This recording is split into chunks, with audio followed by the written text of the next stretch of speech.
యేసు నేనే మార్గమును అన్నాడు, సత్యమును జీవమును. సరే, ఇప్పుడు సత్యం ఆయన దగ్గర ఉంది కాబట్టి ఆయన మార్గం అయ్యాడు. వినండి, సత్యం ఆయన దగ్గర ఉంది కాబట్టి ఆయన ఏమయ్యాడు? మార్గం అయ్యాడు. ఎందుకు?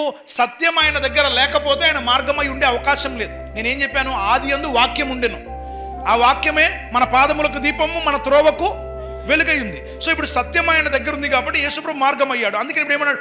నేనే మార్గాన్ని, నా మార్గంలో మీరు నడిస్తే మీరు సత్యాన్ని కనుగొంటారు.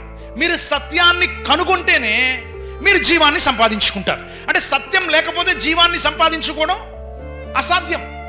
సత్యం లేకపోతే జీవం అనేది ఏ మనిషి కూడా సంపాదించుకోలేడు. No man can ever attain eternal life without the truth of God's word being established in his life.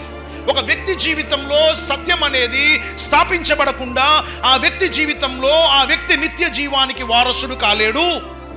So నిత్య జీవానికి వారసుడు కావాలి అని అంటే ఏ సత్యాన్నైతే పిల్లరా ఆదాము అవ్వలకు ఏ దేవుడైతే మర్మమైపోయాడో, మర్మమై ఉన్న దేవుణ్ణి మరలా మనకు బయలుపరచడానికి క్రీస్తు పిల్లరా లోకములోనికి వచ్చాడు.